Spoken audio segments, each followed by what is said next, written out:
Welcome to this edition of Labor Vision. I'm Bob Delaney, Executive Director of the Institute for Labor Studies and Research.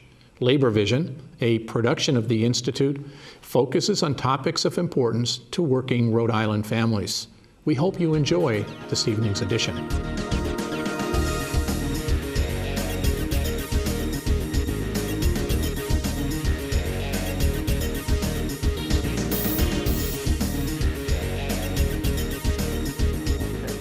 Good evening. My name is George Nee, and I'm the president of the Rhode Island AFL-CIO. And tonight we have a very, very special guest with us, Mike Sabitoni, who is the president of the Rhode Island Building Trades Construction Council. He's also the business manager of Local 271 of the Laborers and the business manager of the Rhode Island District Council. Welcome, Mike. Thanks for having me, George. Good evening. Very significant event happened on May 6th, as I understand it.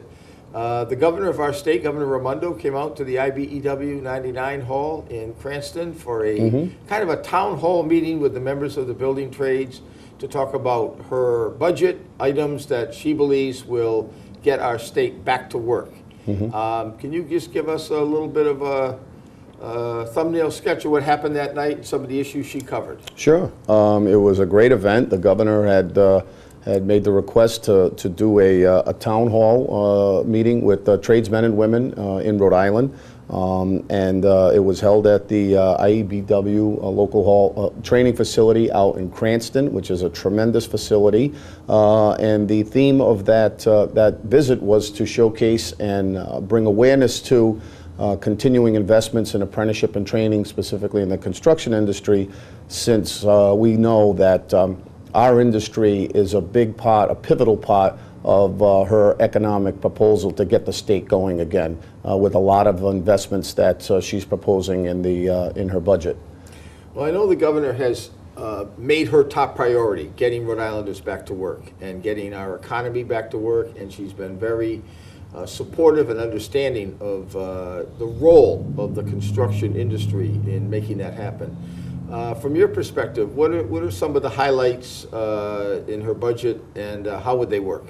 Well, the single most important priority of the building trades in the construction industry for the last few years has been to deal with the moratorium on school construction in the state of Rhode Island. As we know, schools are in awful shape across the state, especially in the urban corridors of Rhode Island. And the worst thing that we've done was to continue to defer much needed repairs and maintenance on these buildings over the last few years. And it's really one of the most important things that we can do to not only make an environment for our young people that's conducive to learning. You know, we always showcase the importance of education, but yet we send them to places that don't really show that commitment to education by the condition of the buildings. So not only would we repair that, but you have immediate impact on the economy by putting back to work tradesmen and women who have been severely impacted with the economic downturn as far back as 2008. And you know, Rhode Island has still yet to come out of that economic downturn, even more specifically in construction. I have been averaging as high as 45% unemployment in the trades in Rhode Island.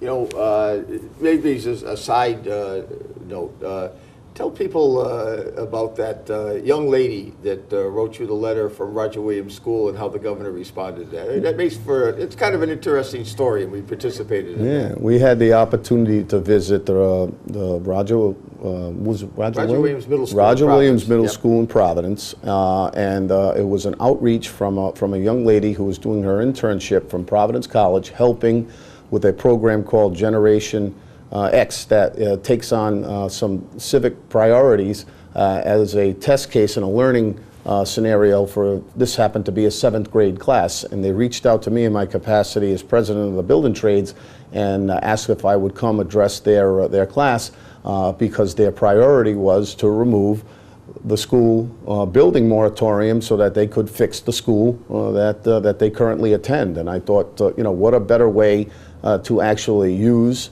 to bring awareness to the issues than having a 7th grade class reaching out to people such as myself and political leaders to say, this is so important that 7th graders are taking notice that they need to fix their crumbling schools. And I was fortunate enough. The email also said if you have any other influential friends or colleagues, bring them along. So I reached out to the governor's office and see if she would be able to possibly attend, as well as yourself, and Mary Beth Calabro from the Teachers Union, and Frank Flynn as well. And I think it was a very good visit. So appreciative to see the young kids, and again, just to bring awareness of what we're trying to do and the actual impact it has on 7th graders. Yeah, it was quite an event. The governor stopped by and actually sort of taught the class, and I remember that she asked them, look, now that you're engaged in this issue, I'm going to come back. I'm going to give you the address of the Speaker and the Senate President, and you should all write a letter. Yes. So that's, that started from one email from somebody. That's so right. That was kind of a remarkable event, and it really was. Good job getting everybody there. Yes, it was. You must be an influential guy. Well, I was outranked that day, both by yourself and by the governor, but that's okay.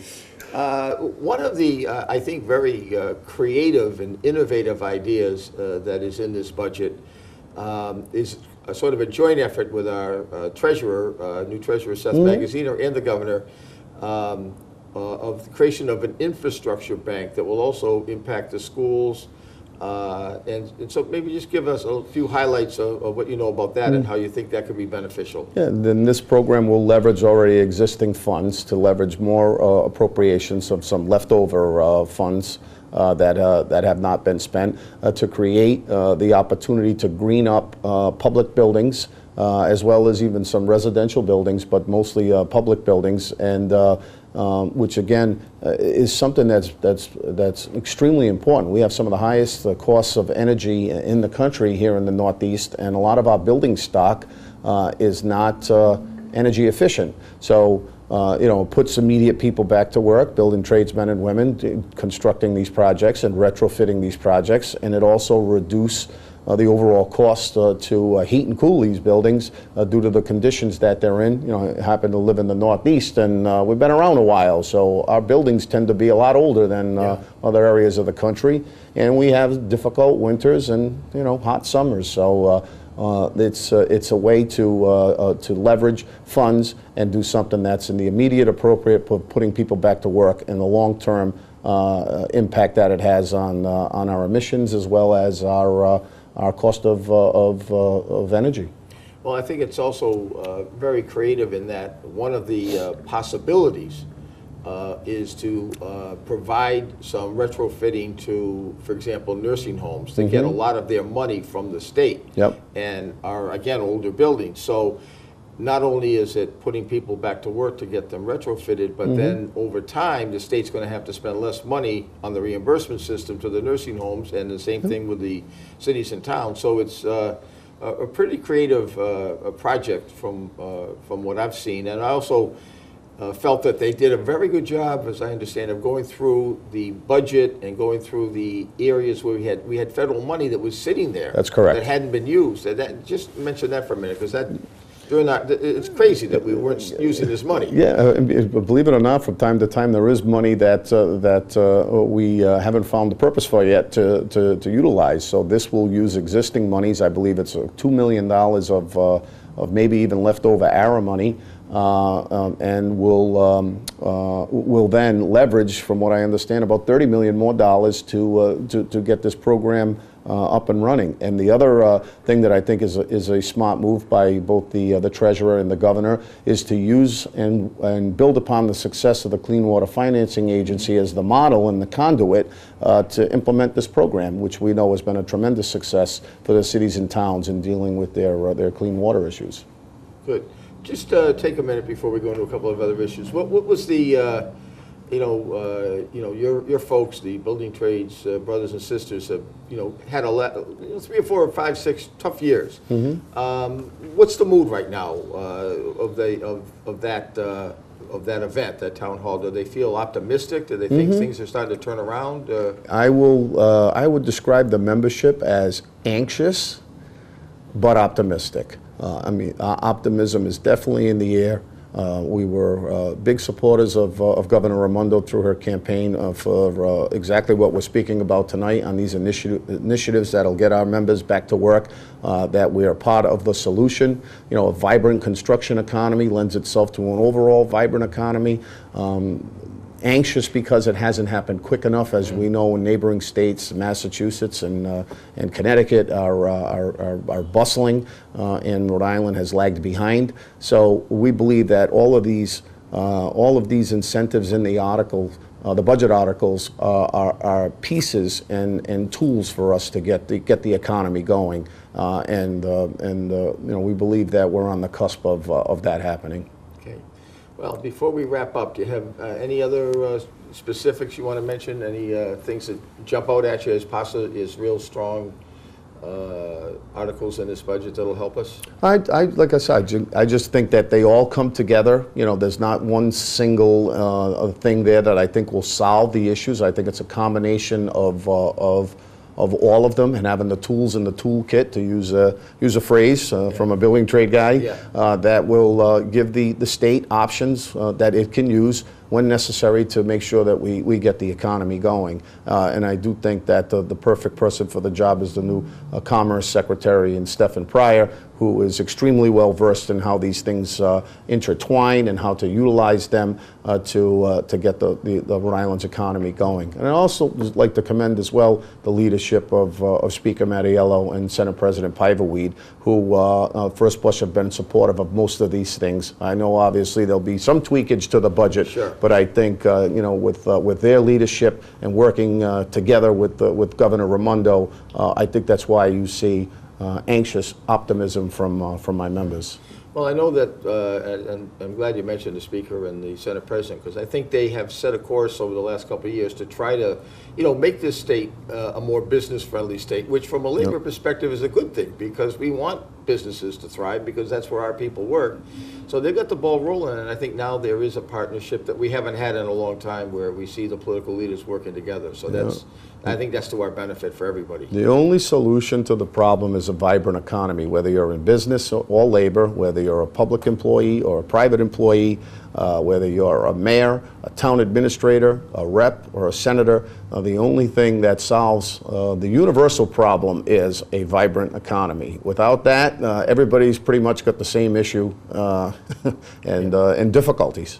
Well, I think that's also part of at least the call that she has sent out, that we need, you know, X number of good middle class, solid jobs, which means good wages, good benefits, a good pension plan. Because that's what we need. We don't need just a job, because we've got some of those, but they don't really get our economy going. No, and I think history shows us the only time where we really make an impact in a state is when, or on a project or an endeavor, is when business, labor, and public officials come together, and that's when good things happen.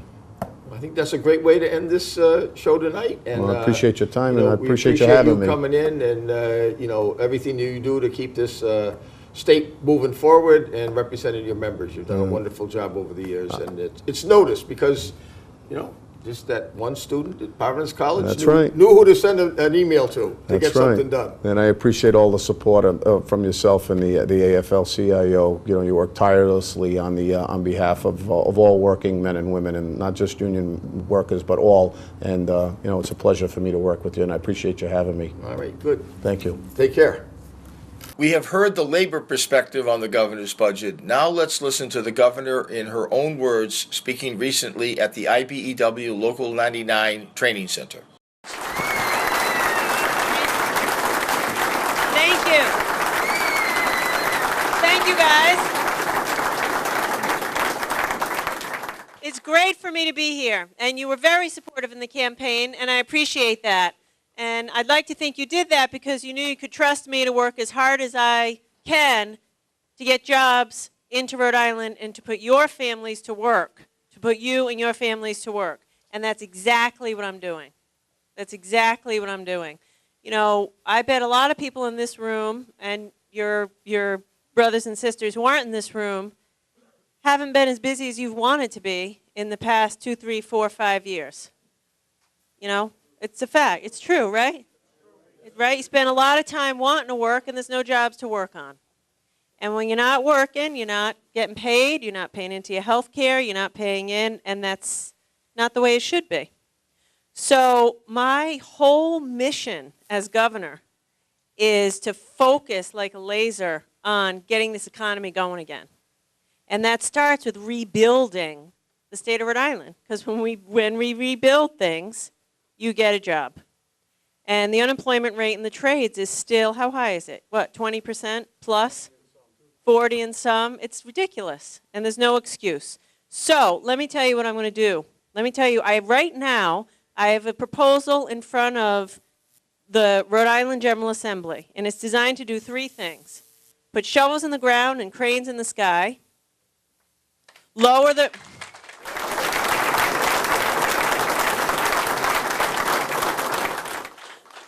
cost of doing business and make it easier to do business in Rhode Island, and train people. We got to get good skills, including apprenticeship programs.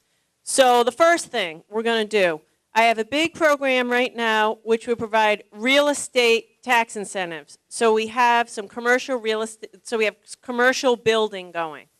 It makes me sick to my stomach when I'm downtown Providence versus downtown Boston. Downtown Boston is a boom. Downtown Providence is not.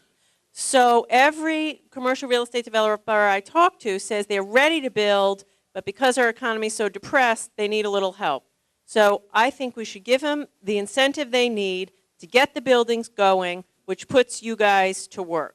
That's what we got to do. Those are called Rebuild Rhode Island tax credits. We also have a jobs tax credit. I want, give tax credits to companies to basically give them some incentive to add jobs. I want companies to come here and build here. And when they come here and they add jobs here, we'll build things here.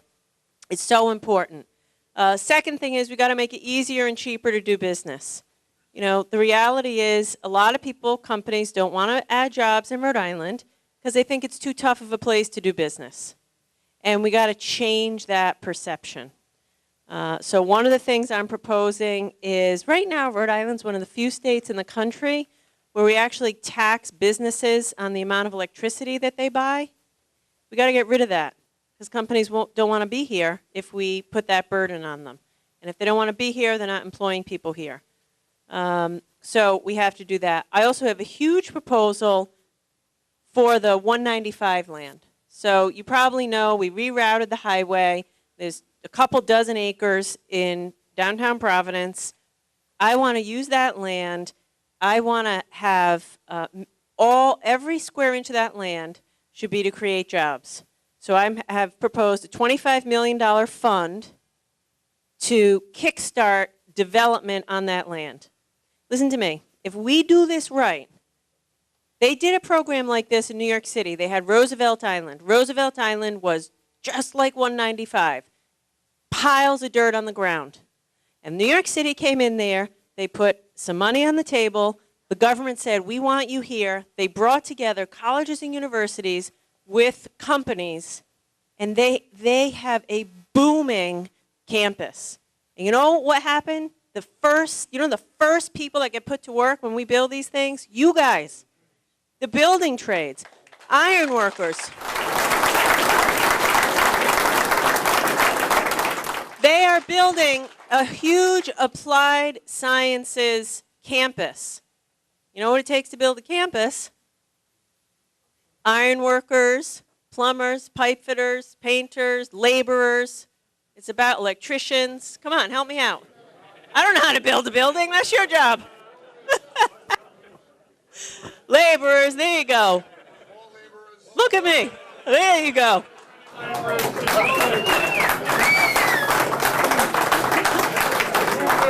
Roofers. Every one of these buildings needs a roof and needs sheet metal and drywall. Come on. What do you need? Bricklayers. Thank you. You're leaving me hanging on that. But I'm very serious about this. It's not magic. I got a plan in front of the General Assembly right now that'll make this a reality for you and your families. Also, I've proposed a school building authority. A school building authority.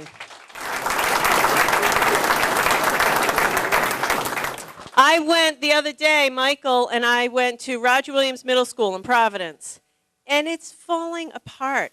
There's paint falling. It was pretty sad to see the conditions these kids have to go to school in. As a mother, I have 2 kids in Providence Public School. No kid should have to go to school in a school with the paint peeling off the wall and the ceiling about to fall on their head. So I propose this year we put $90 million into school construction and do even more next year so we can rebuild our schools, do the right thing by our kids, and put you guys to work.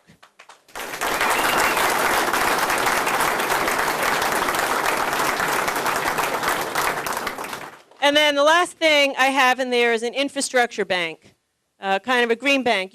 Mike just talked about renewable energy and energy efficiency. So this is a program we're going to put in place so that we can have money available to do deep energy retrofits of municipal buildings and companies.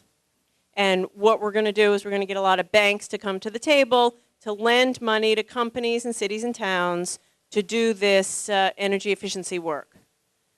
So if we do all these things, no one of these things is enough to move the needle. And that's why I put in a package that has 5 or 6 different pieces, because we need it. We need it. We don't need a little bit of change. We need a lot of change. We need all of it. The 195 land, the jobs credit, the real estate credit, tax increment financing, the school building authority, the infrastructure bank. We need every bit of it and then some to kickstart this economy.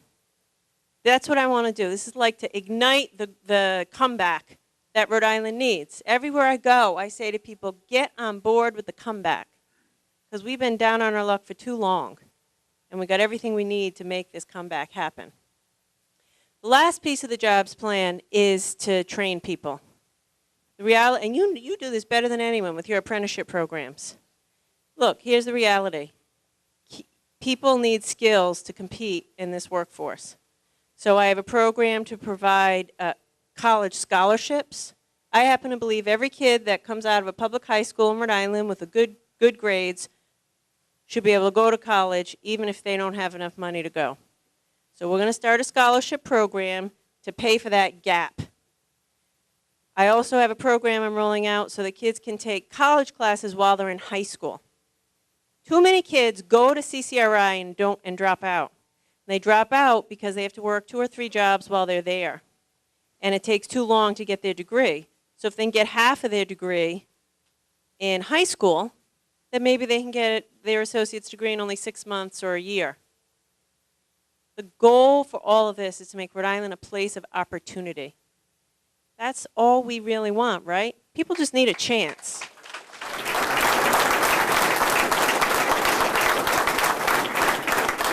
So that's my job. My job is to make Rhode Island a place so that every hardworking family has a chance. Show up on time, ready to work, and you ought to have a chance to have a good middle-class life. And right now, that's not what we have in Rhode Island. So I'm going to do everything I can to get every single bit of this jobs plan passed, because times are too tough. The people of Rhode Island are depending on us. Thank you for joining us for this edition of Labor Vision. We appreciate your input and encourage your comments.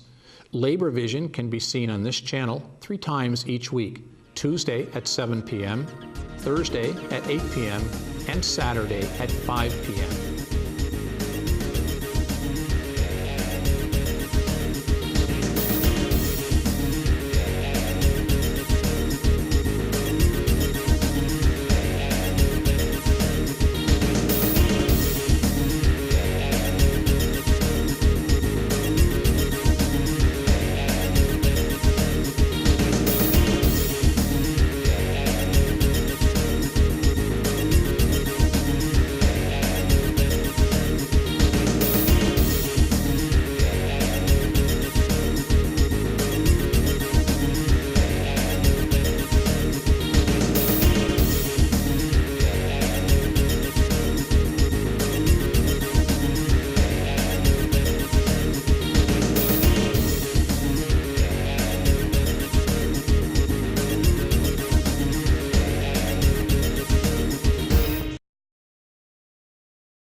Welcome to this edition of Labor Vision. Hi, I'm Bob Delaney, Executive Director of the Institute for Labor Studies and Research. Labor Vision, a production of the Institute, focuses on topics of importance to working Rhode Island families. This evening's edition will host Legislative Issues with Jim Parisi, where we bring the legislature into your living room. We hope you enjoy this edition of Legislative Issues and Labor Vision.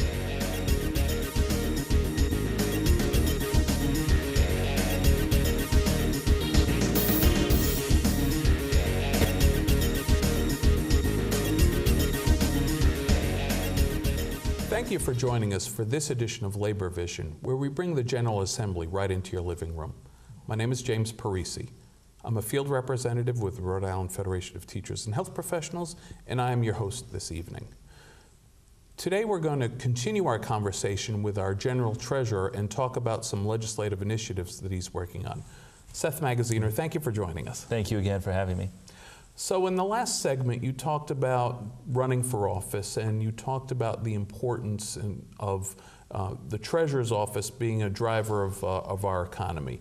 And you have a major initiative this year. I'd love for you to spend some time letting our viewers know what an infrastructure bank is and how it works and why it's good for the state of Rhode Island. Well, when you look at Rhode Island today, we've got a few big challenges that we're facing. The first is employment. We lost 40,000 jobs in the recession. We're still 15,000 jobs below where we were before the recession started. So we're only less than 2/3 of the way out of the hole. In particular, we have very high unemployment in the building and construction trades. We've gained back fewer than half of the jobs we lost in the recession in the building and construction trades. So that's one big challenge, is the employment challenge. Another big challenge that the state has is energy costs. We have some of the highest energy costs in the country. Back in January, the last time I saw the data was for January, the commercial price of electricity for commercial users was the second highest in Rhode Island of any state in the country. The only state that was higher than Rhode Island was Hawaii. So we've got huge unemployment, especially in the construction trades, and we have very high energy costs that are weighing on families and businesses and taxpayers too, because remember, our municipal governments, our school systems, they have to keep the lights on too, and it can be very expensive. So what our office has done is we've developed a proposal for a Rhode Island infrastructure bank that addresses both of those challenges. We will put Rhode Islanders back to work, making our buildings more energy efficient. So what we will do is this. There's an agency that already exists called the Clean Water Finance Agency. This is a very successful, well-run agency. The fact that it's not a household name in Rhode Island means that they do a good job. They don't end up on the front page very often because they do what they're supposed to do. What the Clean Water Finance Agency does is they make loans to cities and towns to help with stormwater and drinking water and road and bridge projects. They make these loans to cities and towns to put people back to work on those projects. What we propose to do is to take the Clean Water Finance Agency, change the name to the Rhode Island Infrastructure Bank because they already do more than just water projects. And we want to add 2 new programs, both focused on putting Rhode Islanders back to work, making our state more energy efficient. The first new program that we would add at the Infrastructure Bank is called a PACE program, PACE, Property Assessed Clean Energy. This is a model that has worked in many states around the country. The way it works is that banks make loans to homeowners, to commercial property owners, to make improvements to their buildings, to make them more energy efficient. It could be solar panels on the roof, or it could be geothermal, or it could be replacing the HVAC system in the windows. And what makes PACE a good program is the loan is paid back to the banks as a line on the property tax bill. And what that means is that when the building gets sold, the new owner, who assumes the benefits of the lower energy costs, also assumes the responsibility of paying off the loan. It's a very simple concept, and it's worked in many other states. We should do it here in Rhode Island. Connecticut has one of the most successful PACE programs in the country. They do more than $20 million a year of PACE loans there. It's employed hundreds of people. If it's working in Connecticut, we deserve no less here in Rhode Island. So that's the first. Oh, go ahead. What's the normal term of the loan that? Well, the idea. So we get a sense on how it cycles through. So the idea is that these would be longer term loans. You know, it could be 7 years, 8 years, 10 years, And the reason for that is that you want the building owner to see savings right away, right? So if you're a homeowner or a commercial property owner, you should see immediate savings on your energy bills from getting a retrofit, right? A deep energy retrofit for a building can save 20 to 30% in energy costs. So you'll see those benefits right away, and then you have a little cost that you have to, meet to pay off the loan. But if the term of the loan is long enough, then the cost will be outweighed by the savings.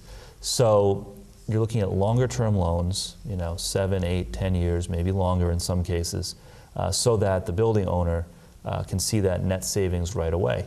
Now it's good for the economy too. People are spending less on energy costs. They have more money in their pockets that they can spend on other things. Businesses will have more money that they can invest in expanding.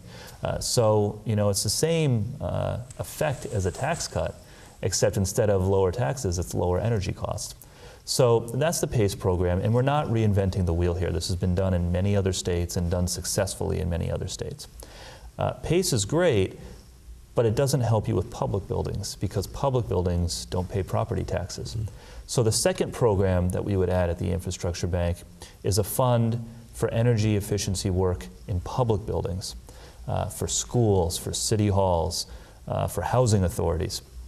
So this is very similar to the work that the Clean Water Finance Agency already does. They raise a fund and they make loans to cities and towns for road or water work. This would be the same thing, except it would be for energy efficiency improvements to buildings. It would be called the Efficient Buildings Fund. We estimate that this fund could loan out $20 to $25 million in the first few years to municipalities and school districts to help them with these energy retrofits. And every dollar that a school district or a city or a town saves on energy costs is money that could be spent in other ways. It could be spent on more teachers, it could be spent on more road work, it could be spent on property tax relief.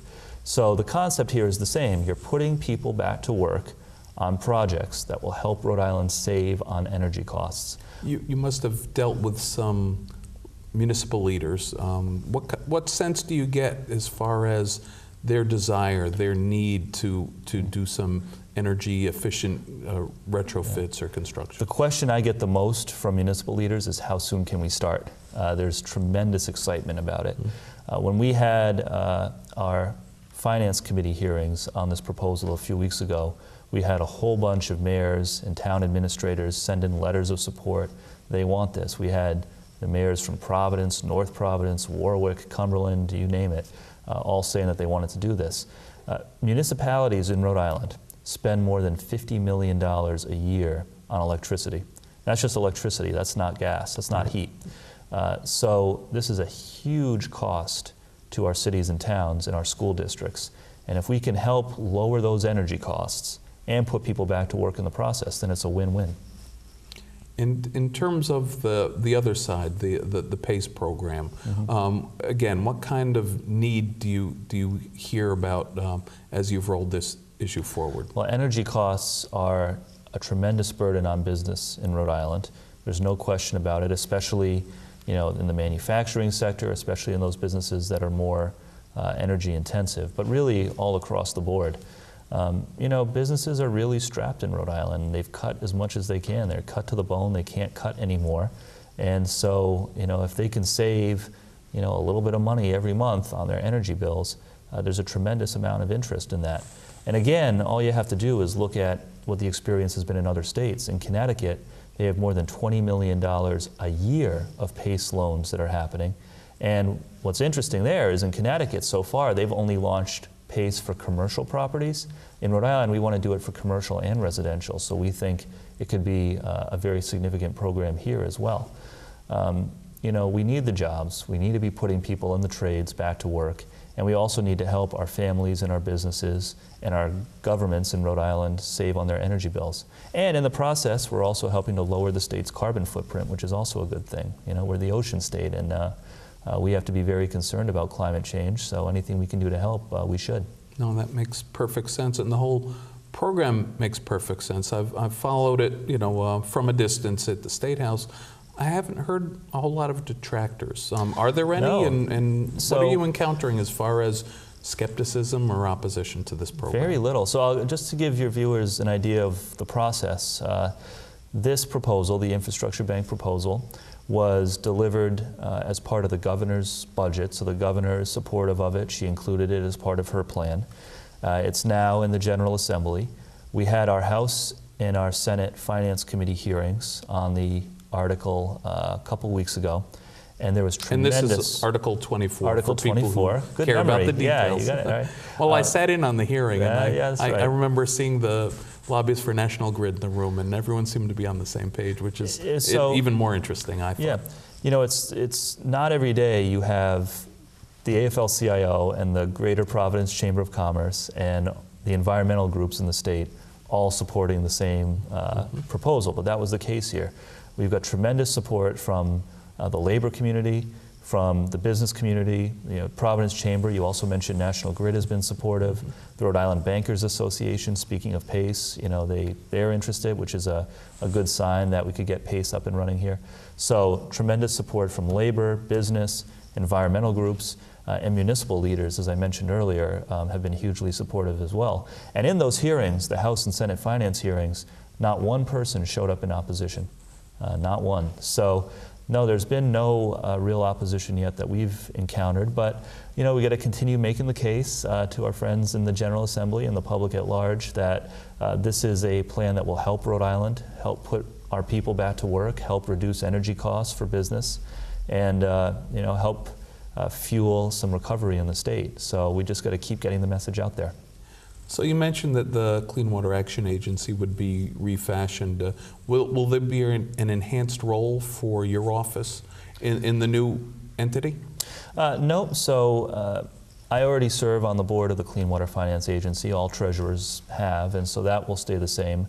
But otherwise, no, our role will really just be as advisors. Governor Raimondo just appointed Merrill Sherman to head the agency. Merrill Sherman is one of the state's most successful bankers. She was most recently the CEO of Bank Rhode Island. So having her as the chair of the board, I think, will be a big positive. And there's a tremendous amount of enthusiasm about it in general. The Clean Water Finance Agency is a very well-managed part of state government. Their programs are AAA rated. They've never had a default in 20-ish years of making loans to cities and towns in Rhode Island. They've never had a default. So it's not a coincidence that we chose to transform the Clean Water Finance Agency into the infrastructure bank. It's because we do have a lot of faith in their ability to manage these programs effectively. That's terrific. And in your talk on the infrastructure bank, you mentioned municipal buildings and schools. I know one other issue I'd like to touch on in our remaining couple of minutes is school construction and modernization. Yeah. Issue near and dear to my union's heart, where we've suffered under almost a 4-year moratorium on school construction and renovation. I know your office has been involved in the issue. It's another budget article, Article 9. And why don't you let our viewers know what your take is on the whole school construction issue well, this year? I'm very supportive of lifting the school construction funding moratorium. We need to put more dollars into fixing our school buildings. And it's personal for me. I am a former teacher. I taught in an old school building that was falling apart, and we had lead and asbestos and an air conditioner that always broke down when it was 80 degrees outside. And I know what a difficult environment that is for teaching and for learning. No parent should have to worry that when they send their kid to school in the morning, their kid might come home sick or injured because they're going to school in a building that's unsafe. So our office has been working with the governor, with members of the General Assembly, to find ways to increase funding for school construction and repair. I'm very supportive of Article 9. I think that's a big step forward. Article 9 would put $20 million of new funding into school repair and construction this year. And also, under Article 9, I'm very excited that for the first time ever in Rhode Island, the funding will really be prioritized based on the need of the building. So the dollars will be going to the buildings and the communities that have the greatest need, that have buildings that are in the worst shape. And that's the way it should be. So I'm very excited to be working on this, and I'm very hopeful that it will go through because it's important. It shouldn't take, a kid getting hurt for us to act, and we need to act. Well, we share your enthusiasm for the budget article, and we remain hopeful that this will be a year that the Assembly not only lifts the moratorium, but comes up with a plan to enhance school construction and modernization. We have some of the oldest buildings in the country used as schoolhouses, and learning conditions are really important for our education, and that would be a great step forward. Yeah. Well, and you just have to think of the message that it sends to the kids, too. You know, when I taught young kids, 3rd and 4th graders, but they can tell from a young age when a community allows their school building to fall into disrepair, you know, the message that sends to them. You know, how is a kid supposed to feel valued or important when their community lets their school buildings fall apart? So this is important for a number of reasons, for education, for health and safety, and so we have to do it. Treasurer, thank you very much for your time. You've been very generous of your time. I appreciate you coming in and informing our viewers on these important issues. I'm happy to be here, and I'll come back anytime you want. Thank you, and thank you for joining us for this edition of Labor Vision.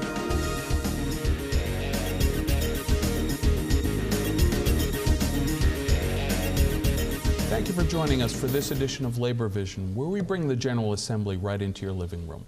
My name is James Parisi. I'm a field representative with the Rhode Island Federation of Teachers and Health Professionals, and I'm your host this evening. We are going to continue our conversation this evening on legislative issues related to the building trades. This is part 2, and joining us is Mike Sabitoni and Scott Duhamel. Gentlemen, thanks for sticking around to tape another segment on legislative issues. Thanks for having us again. Jimmy. So last segment we talked about the bond issues and we talked about apprenticeship. I know the issue of misclassification of workers is an important legislative issue, not just for the building trades, but for workers generally. Why don't you let our viewers know what issues you're working on related to misclassification in the 2015 session? Well, out of last year's session, a misclass task force was created, which is based upon the success that's happened in some other states, most notably Massachusetts, right next door to us, where it entails interdepartmental cooperation and sharing of information, which was initially difficult because there's many reasons why they can't share information. But we've always said those who are misclassing workers are often doing the wrong things, no workman's comp, many other, it's a plethora of issues. It looks like this is bearing fruit.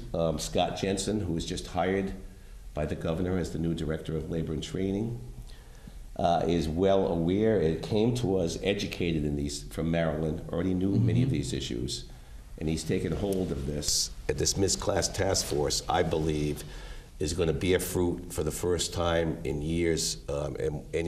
As big a difficulty it is, and really a lot of it occurs in the construction landscape, it also goes beyond that. Workers are misclassified at many levels in this state.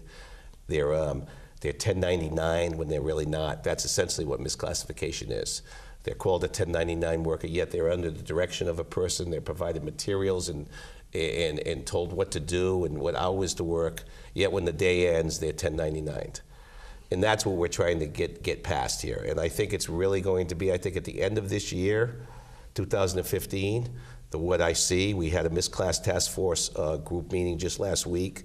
I think it's really going to bear fruit, and I think our hard work for many years is going to go there. And we may end up out of this, and Michael can comment further, we may go back to the independent contracting legislation, which we've tried to pass in the past and failed at.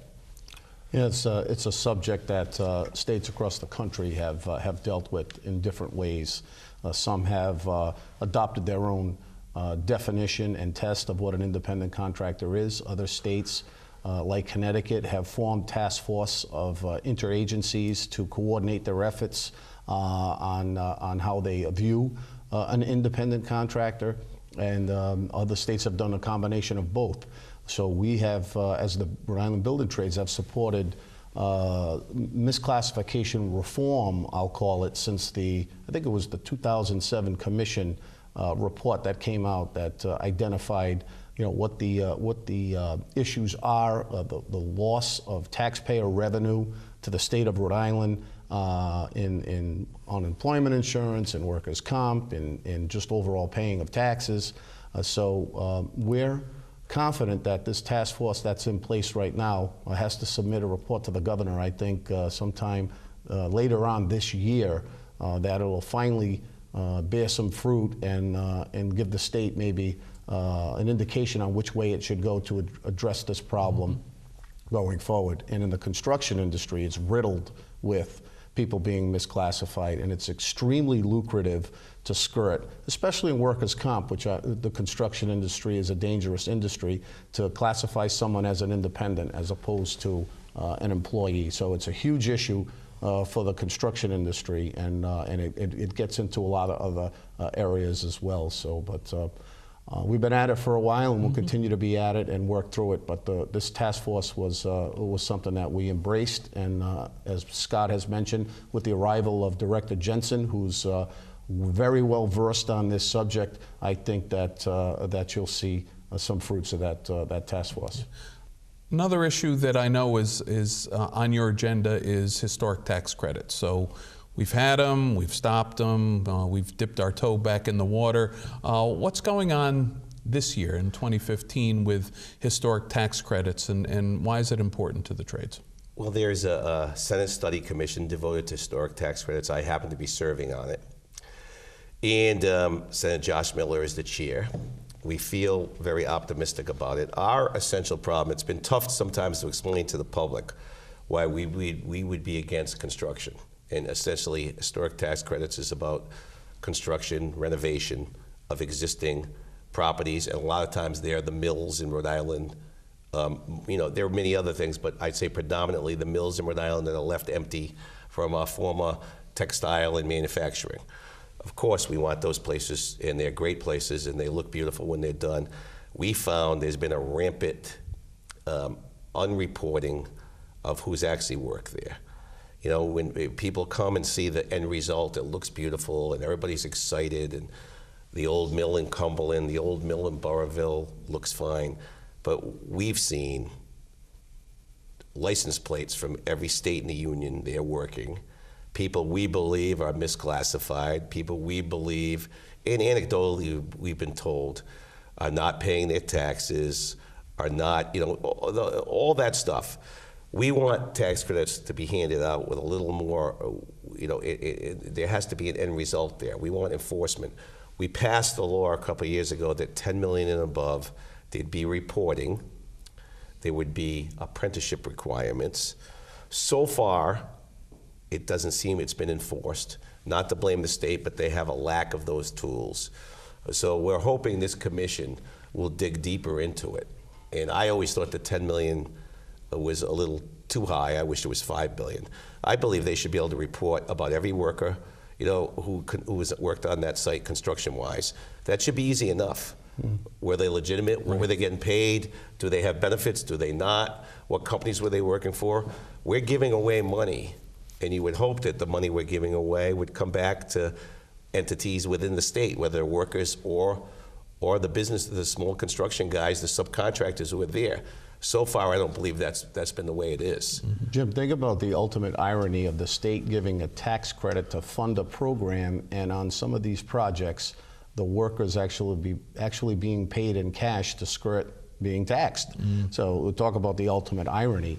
And what Scott is mentioning is not that the building trades is against any program that stimulates construction, but it's how is that construction funded and monitored to an extent where there are considerable state resources that are being put to bear so that these projects can happen, but then how are they getting from point A to point B? And it's riddled, to use my colleague's word, with misclassification, workers being paid in cash, workers of questionable status, and that's what we have seen in the past. I'm hopeful maybe that this commission comes up with some type of responsible contractor policy that would be put in place that would say if you're an owner or a developer of one of these projects, that you'll just hire responsible employers. I think that sounds like a pretty simple solution if I was the state, and again, I'm going to pony up some resources so that you can go fix or rehabilitate one of these blighted properties and just say, well, if you're going to do that, just hire a licensed and reputable firm that pays its taxes and doesn't misclassify and doesn't do this.